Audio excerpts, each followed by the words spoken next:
Indian River Connections brings you the first source you can watch for truth on board decisions in Indian River County. The Board Report, where taxpayers and policymakers intersect.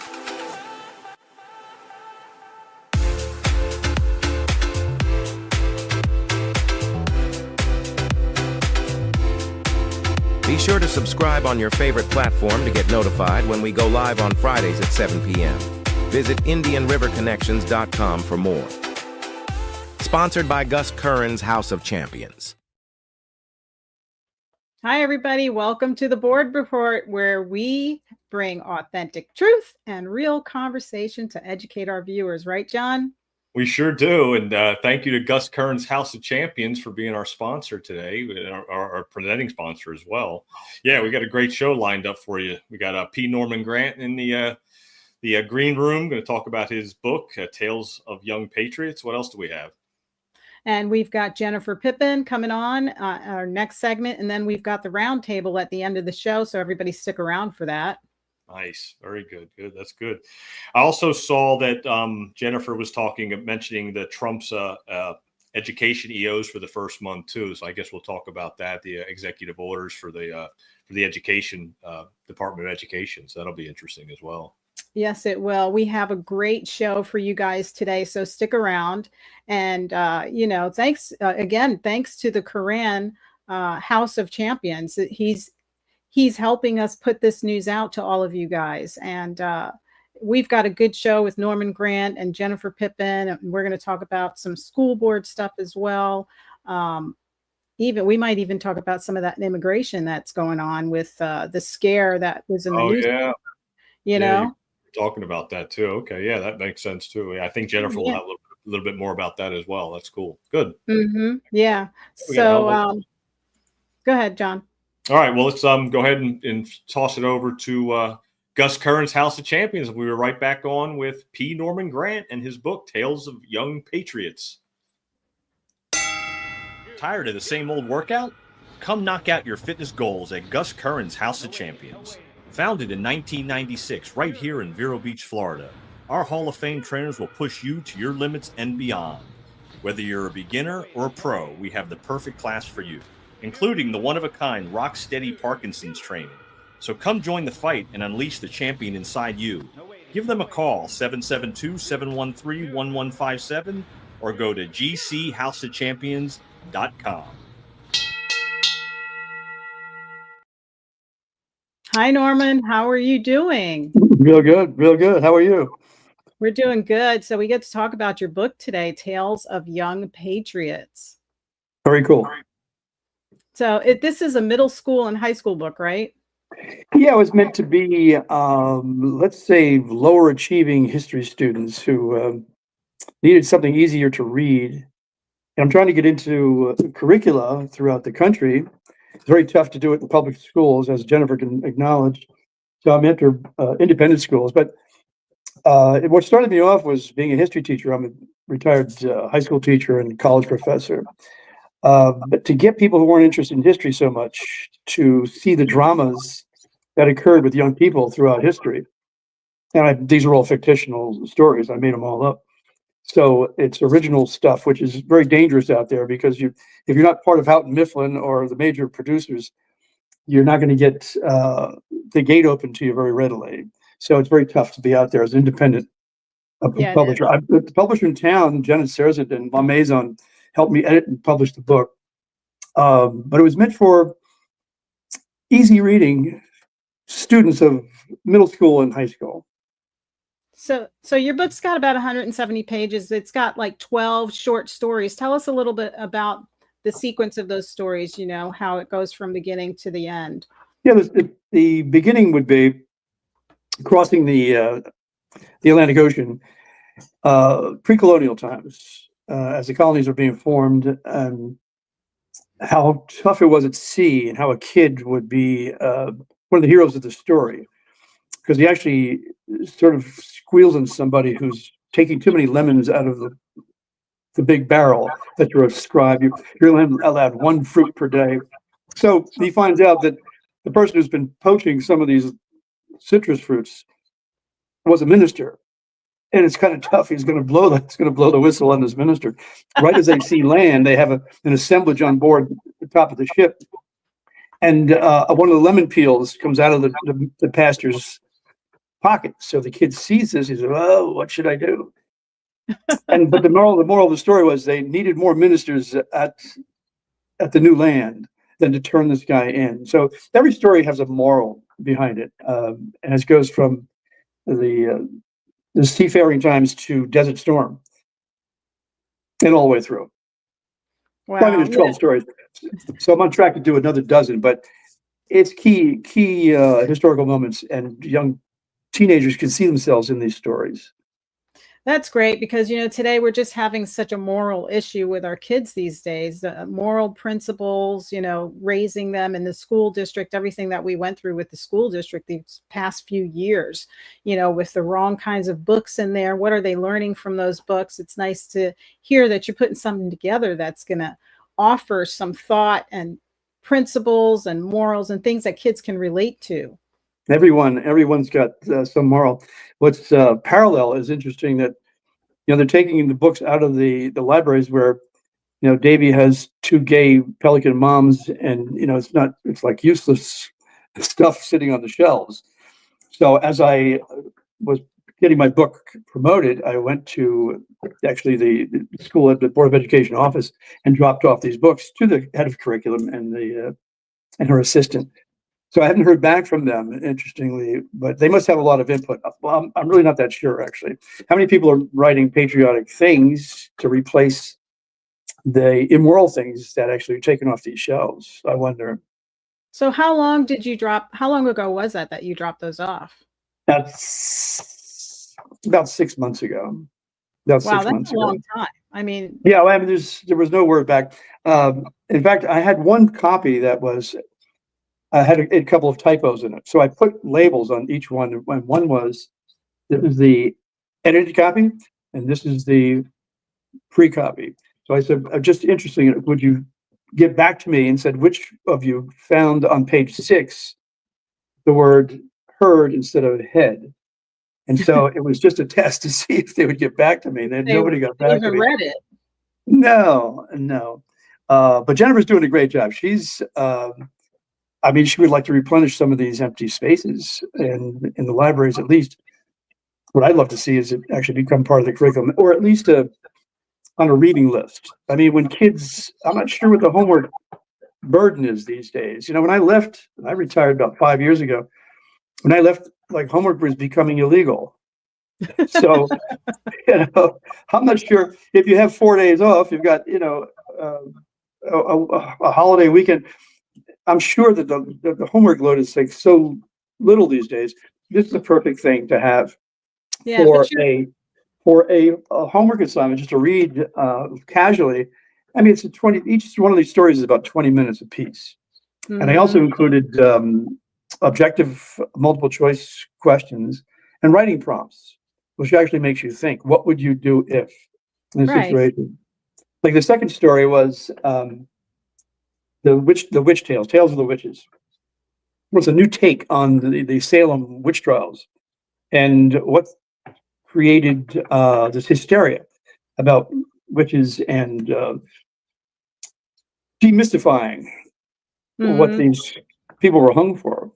So it actually, what my story was about these girls. I did a lot of research on these stories. I went to Mystic, Connecticut, and saw the witch trial, the dramatization. So you see that these girls are trying to fool people. They're trying to create hysteria. And one of my perspective was they're actually trying to get even with a girlfriend's rival, a rival of theirs, because one boy smiled at her in church. Now she builds up this whole retribution thing about being jilted because the boy is paying more attention to her. So it's this jealousy thing. And I think it's an interesting story. Yeah, the Salem witch trials, that time period was it was a really tough time period. I mean, you could just accuse anybody of something, and all of a sudden they were a witch, and there was really no way to get out of it. Well, it was a really scary time to live in. If you were on trial and you refused to accept the accusation that you were a witch, of course, that was the proof That you were a witch. That's it. It's like these like Trump trials. You could be accused by a child that was angry at you, or saw you do something and misinterpreted what you were doing. It just was really scary times. I remember reading some of those books, and I remember the House of the Seven Gables too. I read that. That's what Nathaniel Hawthorne.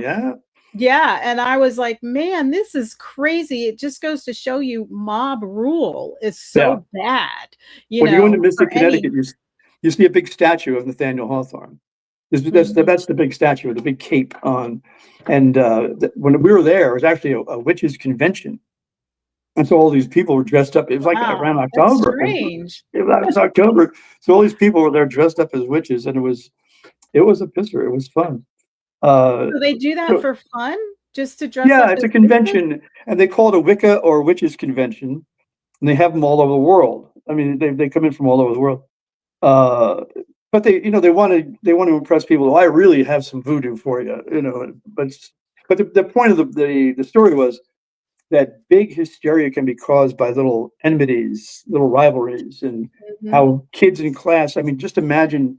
I mean, if you were to write a story, but reacting to this, or a reaction, it would be like sexting, or you would be exposing someone in school, for something, and you would put, their head on a naked body that you got from somewhere else. So that's kind of the thinking that I want to see. I want some creative thinking about this. It's not just history that's out of rote. We don't want to know what the Chang dynasty did in 1240. Yeah, you're right, Norm. Like when my daughter went to middle school, and I remember the first time she came home and told me this rumor that was going on around a girl, and I told her, don't you ever repeat a rumor, because that's what it is. If you haven't heard it from the horse's mouth yourself, don't do it. And that kind of rumor could really ruin a young lady, and it just doesn't go away, And kids really need to learn that. So if your book is showing that kind of morale and teaching that kind of lesson, that's really important, because I don't think the kids have parents that are talking to them these days. They're not really engaging with their kids.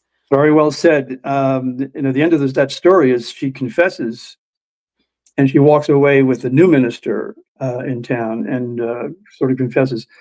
But what you're talking about is parents that care. I mean, we're talking about the Department of Education going down, and one of the reasons that we don't need a federal department, that we should be relying on the states, but we can't really rely on the states either. You need to rely on your family. I mean, most of the models in this book are with kids who are born to families with a mother and father. So when you say patriots, it's hard to overcome being a single parent and a kid of a single parent. But these are all, well, let me tell you another tale. This is during Revolutionary War. So I don't know if you've ever heard of Molly Pitcher. The woman who gave water to all the troops was called Molly Pitcher. It's the Battle of New Jersey, Battle of Monmouth. So this father is sort of non-committal, whether it be a rebel or a loyalist. So we don't know which one he's going to be. And the kid is kind of PO'd, the son, because he's with the rebels, and as the Hessians and the English come up from Philadelphia and Washington, they're going to be in the Battle of Monmouth. And so these kids are the water boys, and it's called Into the Heat is what it's called, because the battle was like 95 degrees in New Jersey, and all these people are dying. Actually, the British were dying in the road because of thirst. They had no water boys. They had no water. So the father's sort of suspect, and at the end we find out that he actually was trying to keep it from his kid. He was trying to keep the ugly truth that he was in fact a rebel too. Ugly in that it was, he could be spied upon and assassinated. So he turns out to, in the last moment of the story, in the middle of this battle of cannons and British Hessians and the Hessians, he finally shows his true stripes. So sometimes you have to hide your real feelings to make a political effort. Somewhat about how we didn't talk openly about in 2020 or 24 about our love for this guy Trump. Sometimes you have to keep some political secrets to yourself. to make things happen. So, I mean, there's that kind of dynamic. Well, everything has its appropriate time. So, Yeah. you know, you have to decipher when is the right time to discuss this, you know, because I've always showed my support for Trump, but in certain cases, like you're saying, in certain environments, was it worth it to mention it or not? Let's not go there because it might cause friction and it's really not worth it at the time. It's just not the appropriate moment to discuss those things anyway. So you have to know how to balance that out. And kids really need to learn that, because a lot of the children these days haven't been taught to sit and listen, or to take turns, or to listen to what somebody's telling them, and you don't always have to react. You know, you can just take it and go. You know, you're starting to write 3 essays. When I'm telling you these things, you're coming up with the essays that I want my kids to come up with. You're starting an essay in positive response, which is exactly what I try to do with provoking these thoughts. right. And you're right on the money. Yeah, and that's what kids need today, because they're not getting that. They're getting a lot of instant stimulation, from their computers, from their laptops, and then parents aren't doing the things that you and I did when we were raising our kids, and that's taking the time and being inconvenienced to teach them the right lessons in life. They're being babysat mostly by other things, and parents are just too preoccupied themselves with their phones and the social media and stuff like that. So it's really changing the role of parenting and how our children are being raised. So it's really important what's in the books at school that can influence them and teach them the right things. Books, that's interesting concept. Books. Whither go the books? So I'm trying to see where these books are going to wind up. Are the books available? Number one, would teachers be guided to get you toward the books? Because one of the reasons I left early at the age of 69, the Department of Education. I got out early. But one of the reasons was we're going to all computers. Mm-hmm. And I was a writing teacher. I taught rhetoric in college and debate. And in high school, I taught persuasive writing, and what we're talking about now. So when you wanted to get to switch over to laptops in the classroom, there was no way. I mean, right now, I'm a little arthritic in this hand because I have wrote with red ink on these papers for 25 years. But now you've got so little feedback. You're going to get nice job or good writing, nice essay. Maybe you missed a comma there, and AI is going to pop in a couple of things that maybe they were going to. There's no warmth in the analysis of writing, and there's no guidance toward getting people to actually pick up a book and turn the pages of a book. So it's so mechanical. Norm, I love books. I would rather read a book, and I'm that student that always smelled the book. That's right. I would open it up and smell it, because every book had a personality. I was like, none of them smell the same. Exactly. However, speaking of smells, I'm changing the topic just a little bit. I went to this doctor today because of my sinuses, and I'm finding out that I'm allergic to newspapers. Yeah, it's probably so. I'm one of my things on my Grapefruit Agenda. I pop this baby up there. The Grapefruit Agenda is about media, and there you go, and how I criticize media, and most of the time I criticize the local paper. But now I got to criticize it because I think it's the determinative factor in the science problem. But my last Grapefruit Agenda podcast was the Miseducation Nation. That's why I'd like to have Jennifer here. And I actually quoted some of the terrible statistics that this country has with education. And a lot of it had to do with not being reading. People aren't reading. One state in 50 states, unless you're Obama, was 58 states. One state was Louisiana that increased their reading levels, first through third grade. So that's disturbing. And a couple of reasons why, but we're not pointing them to books. We're pointing them to, okay, you can read the story on your laptop and bring in some analysis. But how do they know? I mean, what page was that story on? How did you respond to that story in writing? So it's disturbing that books are being downplayed, and which is contradictory, ironic that I'm trying to get these books into the library in Indian River County. Just the library, I'm giving these books away. And I wonder why there's such resistance or non-replying or not replying to me. Why wouldn't you take a book that's got Young Patriots on it? Some people are allergic to the word Patriots, by the way. Yeah. You know, that's too right wing. But I'm not sure that books are being pushed, promoted, loved, rented, sold, looked at in the library. It's downtimes for books. Mm.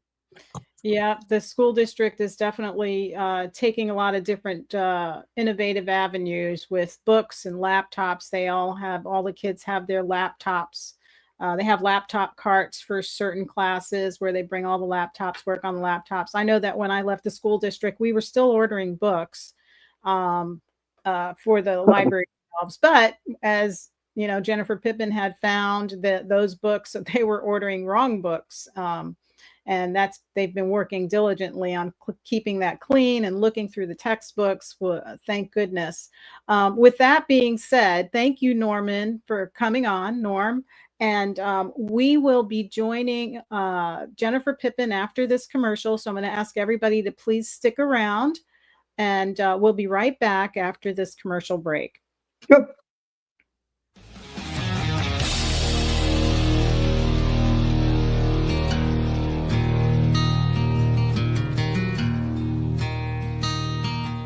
Warrior Shield Foundation is here to unite, honor, and provide support for veterans, first responders, and Gold Star family members. The foundation will enable them to find the help they need through direct assistance or by connecting them with our Shared Vision Network. Using data-driven models, we provide solutions that make a long-lasting difference. We, along with our partners, are dedicated to bringing together like-minded groups and individuals who have committed to making a difference in the lives of our hardworking, everyday heroes. We bridge the gap by connecting warriors or their families with the assistance they deserve and require, such as service dogs, wheelchairs, counseling, scholarships, and team-building retreats, to name a few. You can help right now to make a difference for those who have helped and protected us all. Warrior Shield Foundation, selflessly doing for those who need it most. It's a long way to home, but you won't take the hard road all alone. Just look to your left and look to your right. You were born to fight. Tired of the same old workout? Come knock out your fitness goals at Gus Curran's House of Champions. Founded in 1996 right here in Vero Beach, Florida, our Hall of Fame trainers will push you to your limits and beyond. Whether you're a beginner or a pro, we have the perfect class for you, including the one-of-a-kind rock-steady Parkinson's training. So come join the fight and unleash the champion inside you. Give them a call, 772-713-1157, or go to gchouseofchampions.com. Welcome back, Jennifer. How are you? Hey, I'm good. How you doing, Joanne? Doing great. I just got done talking to Norm about his books. What do you got going on for us?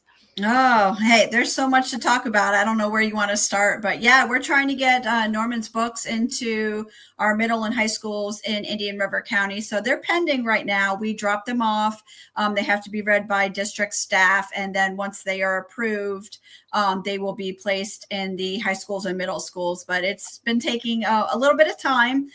They're getting ready to get into testing and end of the year activities and all that good stuff. So I don't think reading chapter books is on their agenda of, things that they, want and should be doing right now, because they got the new, K-8 schools and all that stuff coming along. So we'll see when it gets approved. And as soon as I do, I will let Norm and you guys know as well. Yeah, if anything, it could end up on the library shelf because, I used to read short story books all the time. I used to love them because I felt like it's easy to get through the story and it's entertaining, That's right. So hopefully it gets in somehow and ends up on school property where it ends up in the hands of kids. So Sure. I wanted to ask you about Pilar versus Roe. Can I ask you about that? Sure. Yeah. What a mess. I want to know your thoughts because I think we're probably on the same page with this. Well, I was reading through it, and if in case nobody else really knows what we're talking about here, Pilar versus Roe was a case because we had that little immigration scare of everybody thinking that you can just go into the schools and start picking kids out, and you can't. There was a case of Pilar versus Roe, and it went to the Supreme Court, and no, you just can't go in and they can register kids and say that they're illegal immigrants. So we do have a small number of illegal immigrants in the school system. But in my opinion, after reading it all, I was like, well, I think we should be able to argue this. No offense to families, but if you're an illegal immigrant, that means our Constitution doesn't cover you. Like That's our right. Constitution is for the United States citizens of America. And That's right. that's how I feel about it. If you're not a United States citizen of America, I mean, it talks about naturalization in the Constitution of being an American. So that Constitution is the social compact of the United States citizens.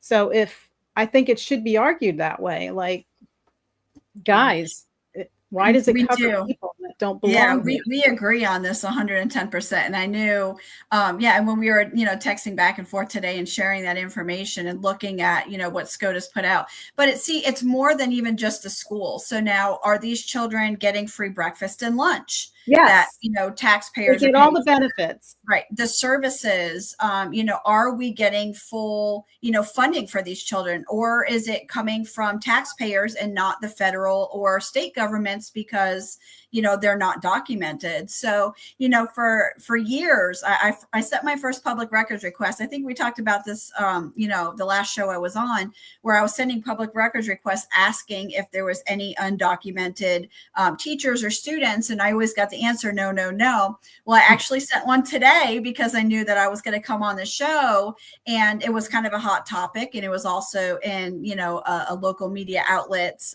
that somebody spoke to Terry Berenborg, who's the chair of the school district. So I was like, let me send a public records request. And it came back now that no response is to your documents is available. So I'm thinking, So I sent a couple more and haven't got a response back. But what I guess Dr. Moore told a news outlet was 20% of our district now, so 20% of what we're at 14,000 students now or less, are, illegal, undocumented students.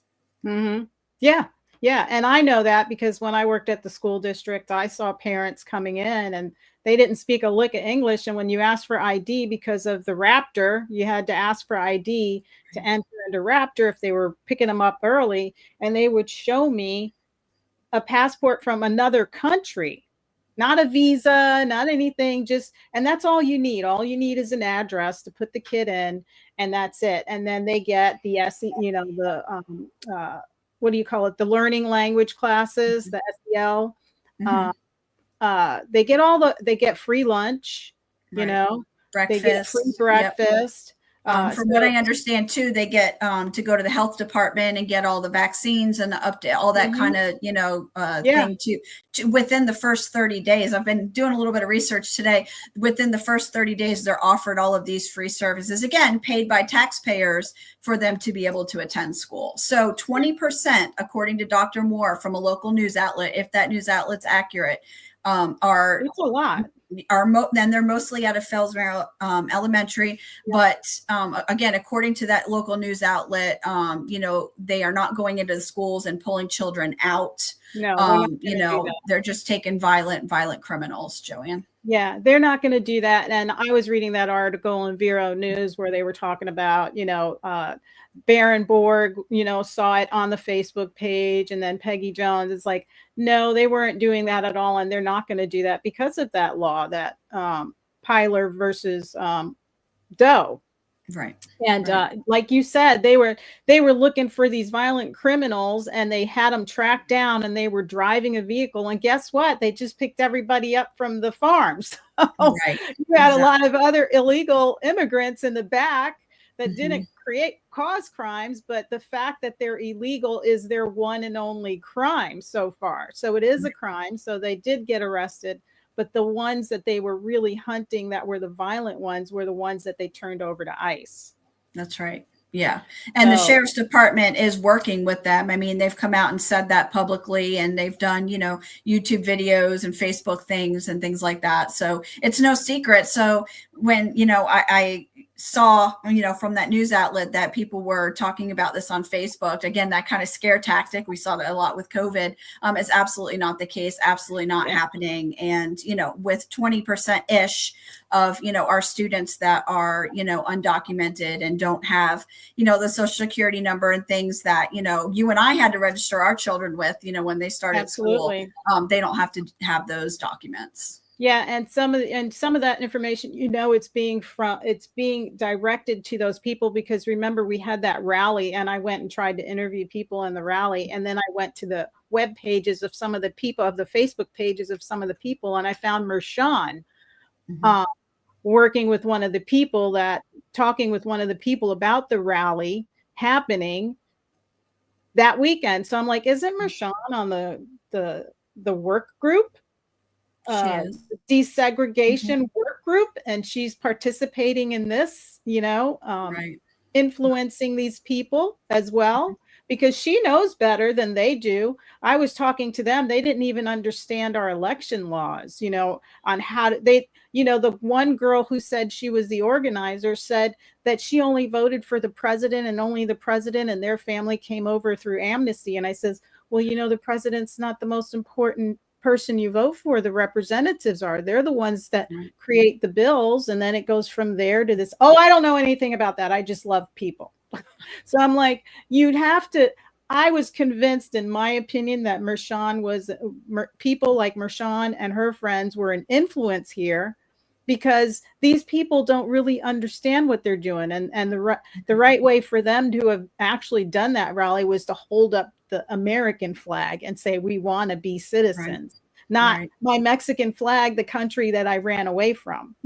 Right, exactly. Well, and what I understand with Mershon Green, so she was in Orlando, and she got fired from her DEI job there, and now she's back.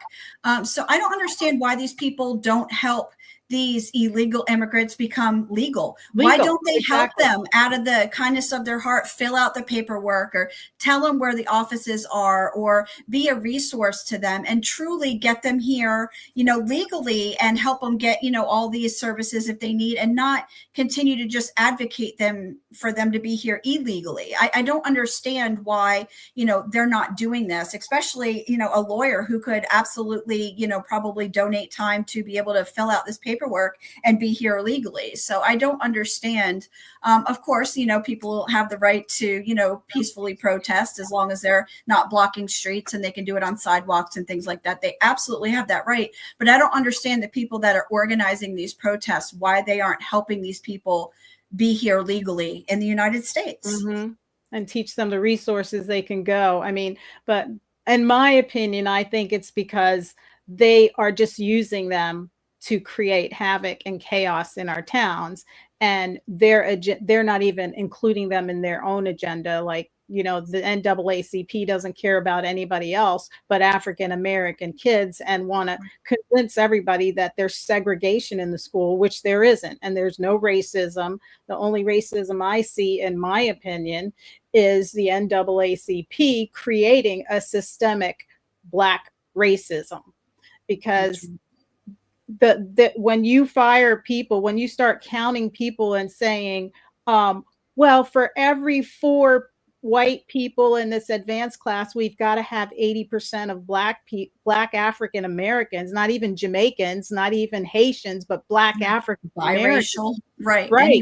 They're just talking about Black African Americans. And then when you think in your head logically, and you say, the population of the Black African American is about 15% of the white, every other color race. So what you're saying is to knock everybody else out that could qualify and try to find that many people to fit into that special class. Because the lower the numbers are on the right side and the higher the numbers are on the left side, you're not going to be able to match it up, because you need those people to have those qualifications to fill those spots, to fill the AP classes, to fill the athletic sports. Not everybody wants to do that. And if your population is so low, how are you going to compare them to 80% of the other population? That's how I see it. You know what I'm saying? Yep. Like, you're trying to say you have 80% of a population to meet the other 100% of the population, when you're only about 15% of that other population, which is mixed white, Mexican, Hispanic, Haitian, because you're just talking about African American people. So that takes your numbers, your Black numbers down. Sure. To a minute. So, I mean, that's my opinion. Right. Well, and I agree. It's in their name. It's to the advance the African American population. They're not looking at all. They always say, oh, we're here for all kids. No, you're not. And when you look at this desegregation order that, and I would love to touch on that too, we're going to mediation for one of the, components that they have to meet up with. They've been trying to get to transportation for the past 3 meetings and having, Mrs. Idolette there, and they're not even getting to it. They spend 45, 50 minutes just arguing about, protocols and what they agree on and what they don't agree on. So I'm glad that Dr. Moore is advancing it. But again, when you hear certain people get on, they are just talking about, well, what about the African-American teachers? What about the African-American students? When, the school system is fully integrated, as we've discussed, and everybody has the same opportunities, whether they're getting on a bus or walking to school or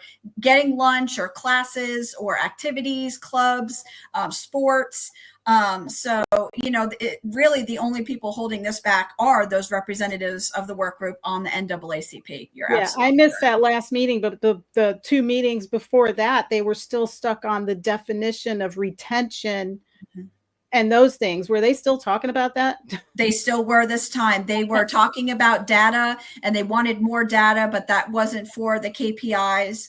Which was their targets for, this meeting. And they were supposed to move on to transportation. And literally it turned into this big old, brawl kind of back and forth, where Dr. Moore basically said, like, listen, I think we need to go to mediation on this, because we've had 3 meetings now, which is over 3 hours, discussing the same information, that they don't understand the terms. They don't understand the information. And he said that maybe with mediation, they'll be able to meet in the middle. And once again, poor Miss Idolette, left the meeting and didn't even get to speak. Right. Yeah. And I think this is a really good time for it to go back into mediation with, Trump talking about no DEI and all this stuff, because I think what's happening is they're trying to create something that isn't there. And it's not helping the students, because they're getting nowhere. They're still meeting after meeting after meeting. They're not making any progress. That's right. You're absolutely correct. And again, when they get to transportation, Joanne, it should be a 2-minute conversation.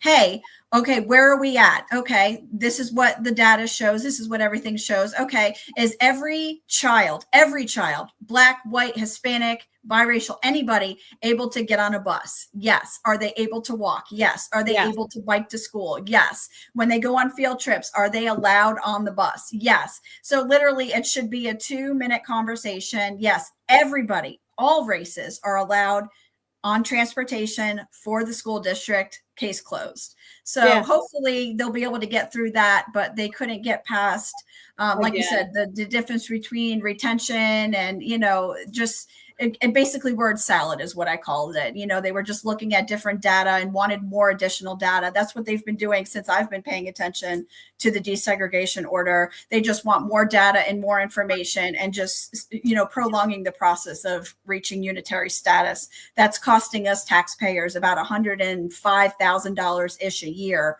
to just basically play these head games for an hour once a month with them. I know. And what kills me is Kevin Browning used to work for the school district. He did for HR. For HR. So he knows all of the things that he says I'm not understanding. Correct. I'm like, are you serious, Kevin? Like, you worked for the school district. Like, he was there when I when I started working in 2004, and he was there before me. He was already there before me when I started working in 2004. So I'm like, are you telling me you don't understand the definition of this verbiage? Right. Because it's very clear. And so I'm just looking like Mike had pulled this up before, rooting out DEI. This is Trump's Education Department month one. Eliminate DEI from websites and programs, and Biden's book ban, and correct current FAFSA. Those are the programs for colleges. But he's got this laid out, and I'm thinking, you know what? If this continues like we might have to reach out to our governor, and we've got lots of video footage to show the recordings of where we're getting nowhere in these arguments. Right. And like me just jumping in and looking at it, I'm like, this is DEI on steroids. This is not, our school is fully integrated. Right. It is fully integrated. And I started working there in 2004 before I even knew we were under the desegregation order. And that's when I started learning more about it, because I was like, what is they used to have a program for kids in what do you call it, with the kids that you would I'm having a Biden moment, damn it. Oh, that's funny. Discipline, what do you call it when you get disciplined? So we had a 1080, it was a 1080 class for kids that were no kids left behind, and they created this class. It was a double block class for kids that were below reading, below math, below everything, and they gave them this class. And I asked them, and I said, hey, what are you doing to keep them on? Oh, well, they get remedial reading, but they take all of their 10th grade classes.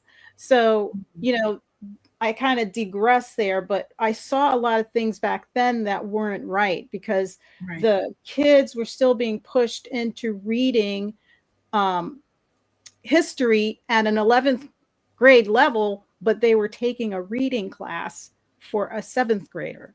You know what I'm saying? Okay. So I was like, how are you? And I think it's because of the desegregation order. Instead of just putting them where they needed to be, well, we're going to push them here because we need to have that many African-American kids in that class.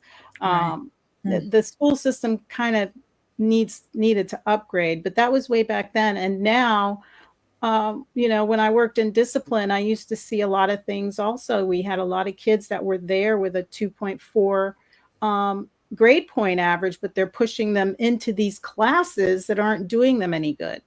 Right. And then the kids fail. Yeah, the kids fail, whether they physically fail the class or they don't advance in their reading or their history because it's not age appropriate. It's not, up to their level, and it is. And then they get discouraged, or they go to college or a trade school, and they can't even read fully. Right. I mean, we're seeing this across the board with like the NAEP scores, the national, scores. So it's really something to see this happen. And you got to watch this last meeting. Literally, Joanne, it was 50 minutes of them just going back and forth and arguing about the process and arguing about what's going on and not going on and not understanding a graph. It's absolutely, it's astonishing.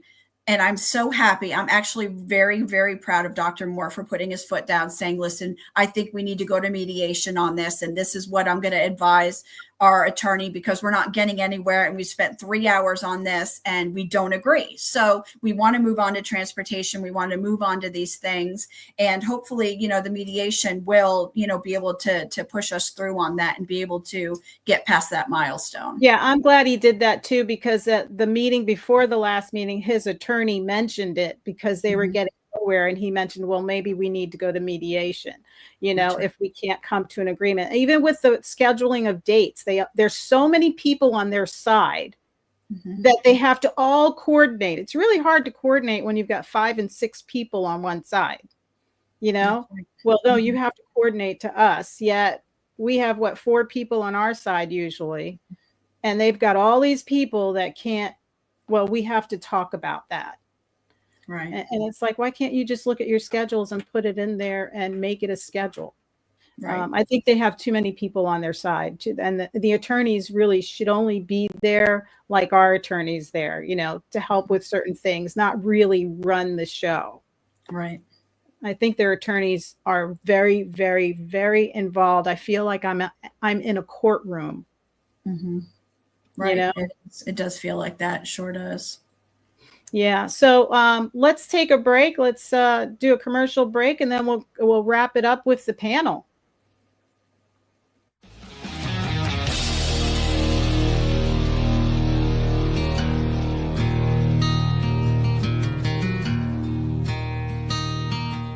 Warrior Shield Foundation is here to unite, honor, and provide support for veterans, first responders, and Gold Star family members. The foundation will enable them to find the help they need through direct assistance or by connecting them with our shared vision network. Using data-driven models, we provide solutions that make a long-lasting difference. We, along with our partners, are dedicated to bringing together like-minded groups and individuals who have committed to making a difference in the lives of our hardworking, everyday heroes. We bridge the gap by connecting warriors or their families with the assistance they deserve and require, such as service dogs, wheelchairs, counseling, scholarships, and team building retreats, to name a few. You can help right now to make a difference for those who have helped and protected us all. Warrior Shield Foundation, selflessly doing for those who need it most. It's a long way to home, but you won't take the hard road all alone. Just look to your left and look to your right. You were born to fight. Hey guys, welcome back. Mike, John, Norm, and Jen. So, Mike, are you biting your tongue there? Do you want to ask any questions? He's muted. Yeah, I had to mute because, I mean, I don't know which part to start with. I read the same. I don't know if it was the same article or news organization you're talking about, Jen, but I did see the article from Bureau News about the immigration. And, for once, I thought there was a quote in there from Moore that I could get on board with. Like, this is not a thing, but if it was, there's steps they still have, they're not going to go rip kids out of classrooms. And this hit home because one of our own has ties into the community and it was emotional. It's an emotional thing. And what bothered me was the outside influence, the fear mongering, the fake news. I think you mentioned names that sounded familiar to me. I don't know these people, but I do see them. I do recognize the same names, usually in the same comment section, or, and it's always inciting some type of selective outrage. John's favorite words there. Right. And that's what it was. And I thought it was pretty messed up that, usually I saw that the numbers, our attendance is usually like, 92, 93%, I think Moore said. And that day it dipped below 80, and mostly in Fellsmere. And I think that's unfortunate for the kids. Not only unfortunate for the kids, but unfortunate for the teachers, the staff that showed up for work, the grease that it keeps the machine going, So I read that article and I was like, first of all, it's like 3 weeks later, 4 weeks later, it's not new news.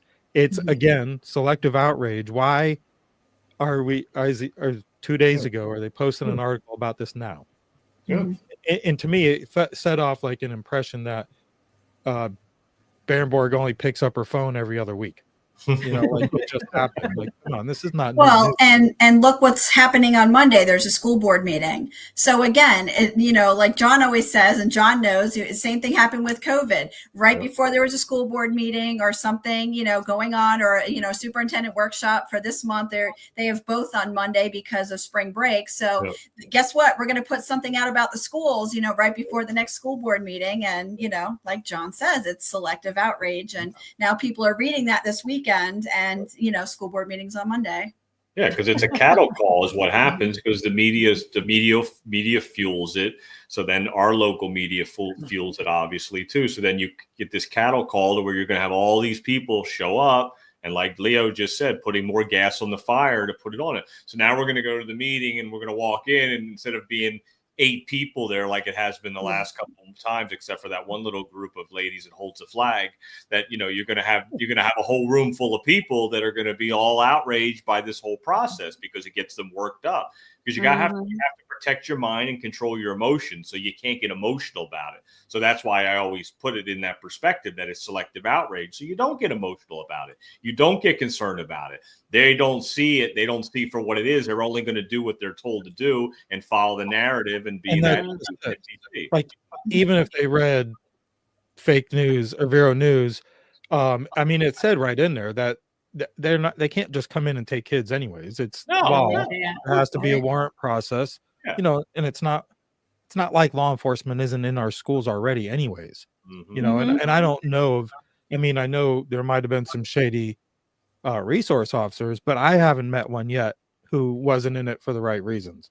Yeah, you're right. And how sad is it for those elementary age kids? Because they said the majority of it, was Fellsmere Elementary School. How sad is it for those kids not to go to school and miss out on teaching and learning and, that structure that they need so bad? You saw what happened with kids in COVID, not having that structure and, having it messy. Those kids not going to school thinking that's, people are going to come and take them from school and get separated from their parents.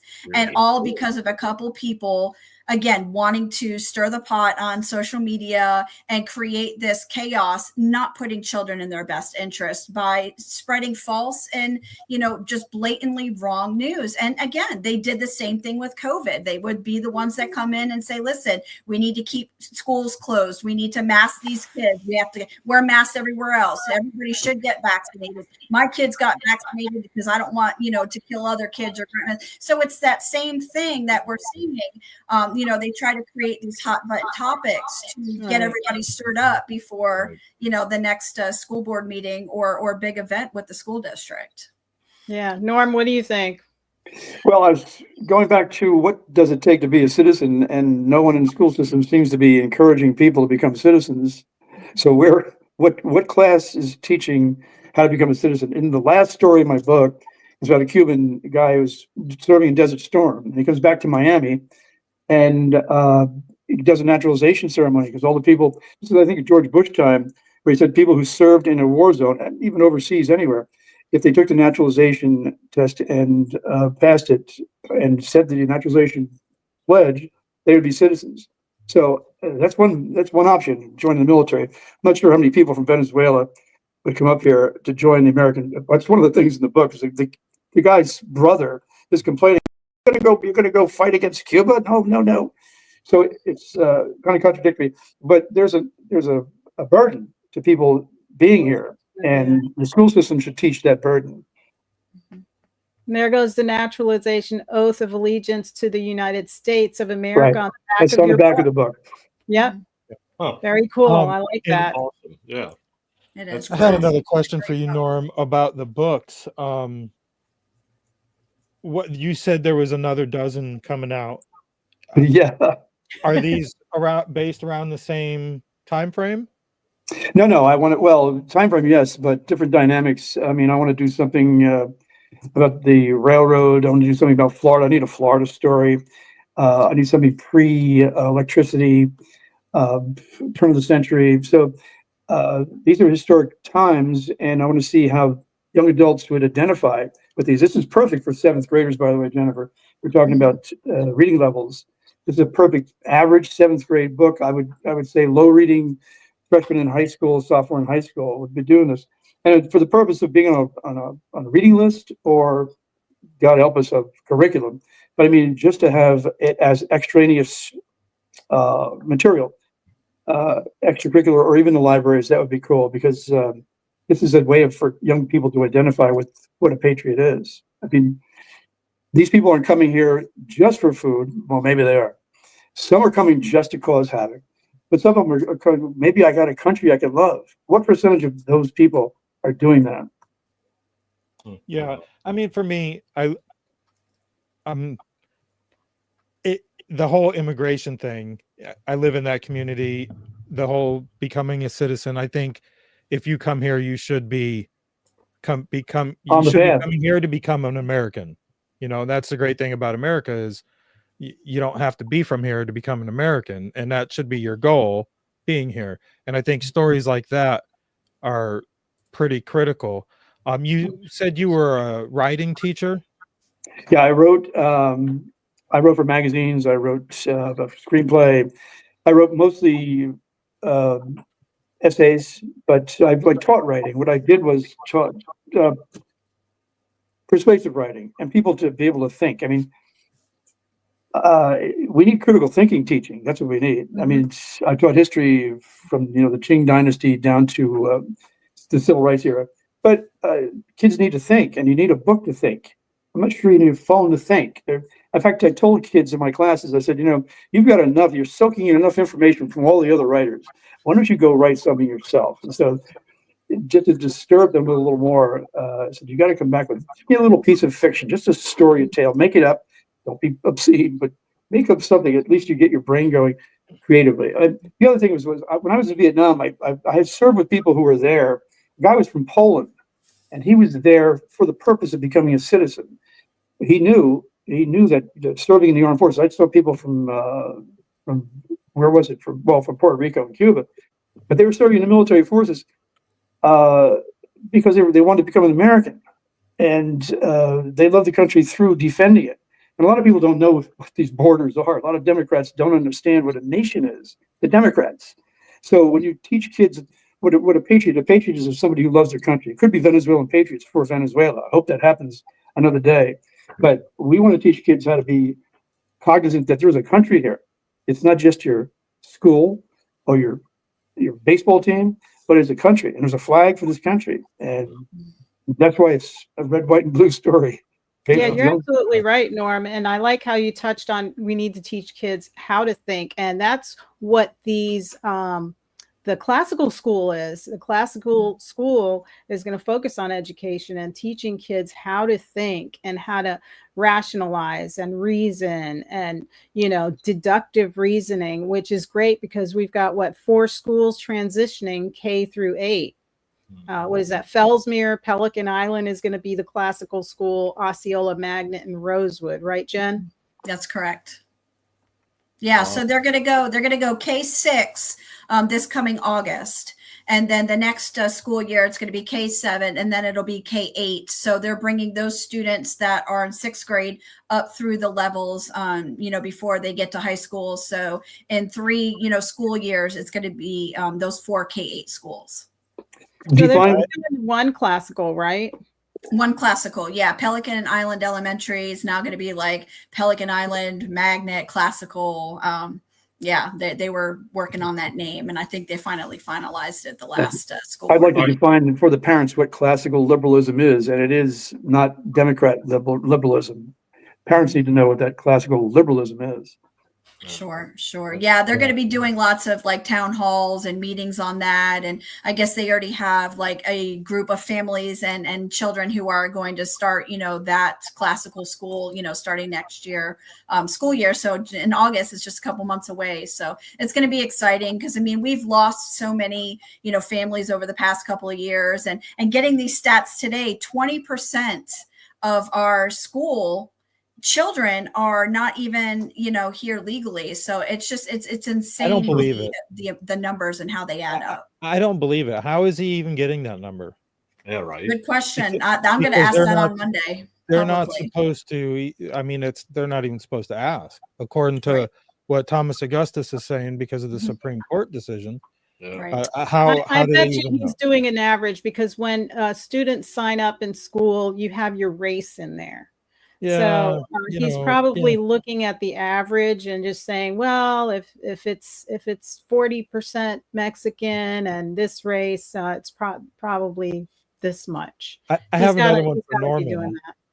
Norman, how dangerous, coming with your background with the teaching and the writing, how dangerous is AI involvement with our children's education in school, like Chat GPT and all these I these left new before AI, but it's so dangerous. I mean, you can press a button and get a passing grade on the final exam. Oh, I mean, yeah.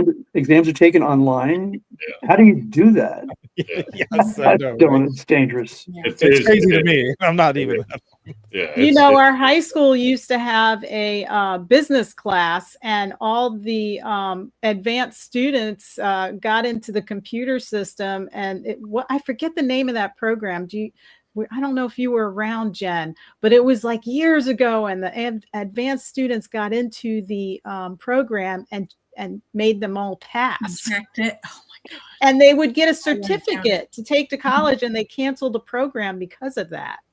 Yeah. God, I wish I could remember that program, but that was back in, oh my God, it was like 2012 or 2013 is when it happened.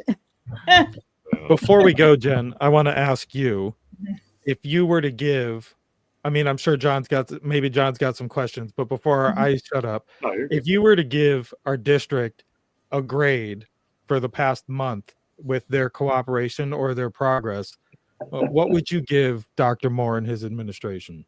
Ooh, that's a loaded question. Yeah, that's a loaded question. Well, and he just was, up for the top, superintendent of the country. There was top 4. Dr. Moore was one of them. So honestly, this past month, the last school board meeting was very well ran. The last superintendent workshop was well ran. It seemed like everybody got, along good together. They're really coming along with this K-8 school. That was like the biggest thing. Legislation session just started. So honestly, I would say after paying attention way too much and way too long for the past 5 years, I'd probably say a B. They've been doing, good work and trying to move forward with this innovation and, what they're trying to do to bring families and children back into the school district after losing so many. So my unofficial vote would be a B. Okay, I think I'm going to ask you this every time we have you on. There you go. That's Okay. good. I'm going to try to keep track. I'm going to try. And then There we'll are give A's, though. no A's? I don't think so. There are A's, though. So, Mike, you were wondering about the flag. So the legislation, a group that I usually go up for sessions with, I didn't go this time, but they're up there. SB 100 is the one you were talking about, flags, and that is a display of flags by government entities. Concerning the U.S. flag, prohibits governmental entities from erecting or displaying flags that represent a political viewpoint, including those related to political parties, race, sexual orientation, gender, or political ideology. So that's SB 100. So they'll be looking to get support on that up there. So that was because I know you were asking about that.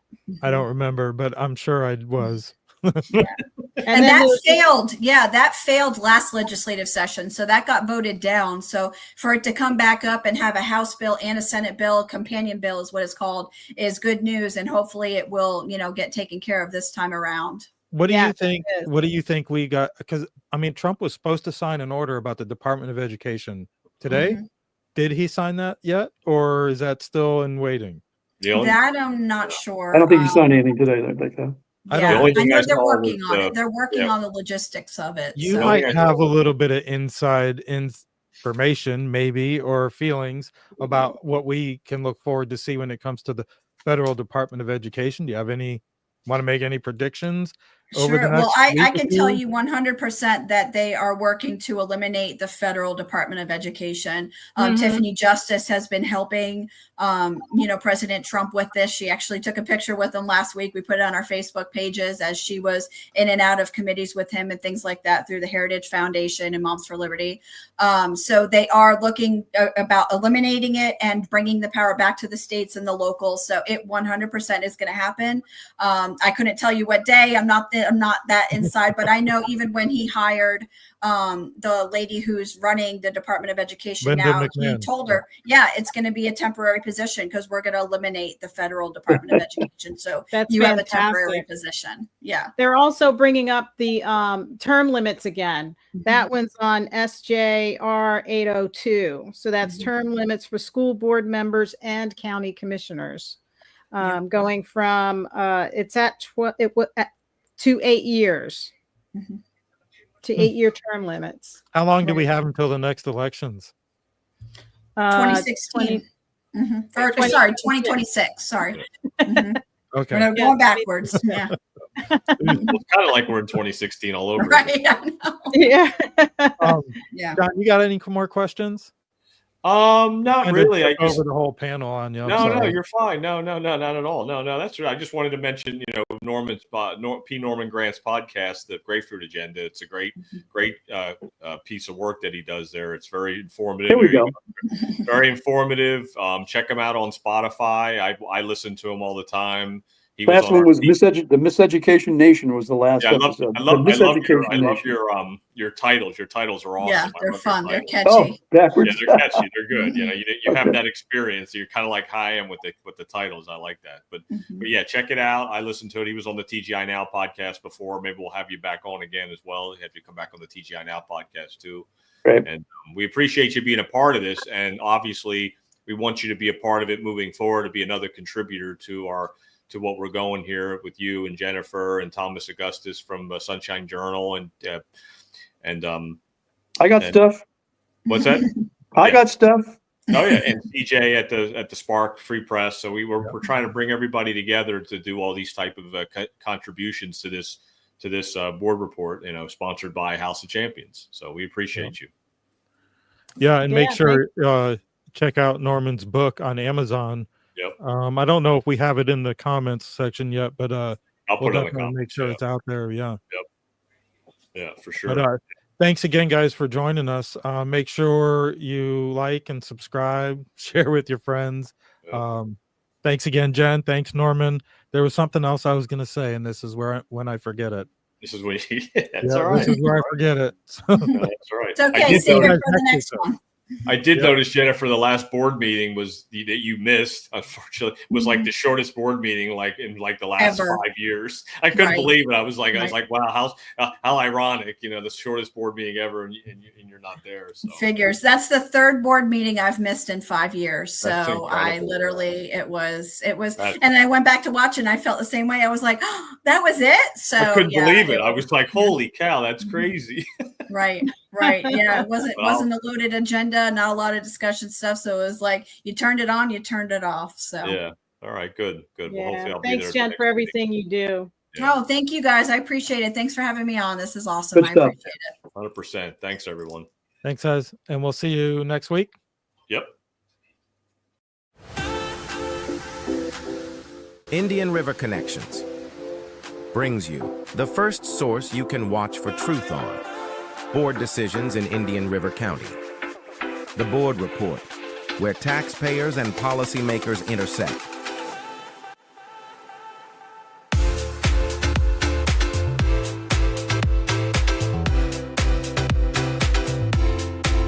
Be sure to subscribe on your favorite platform to get notified when we go live on Fridays at 7 p.m. Visit IndianRiverConnections.com for more. Sponsored by Gus Curran's House of Champions.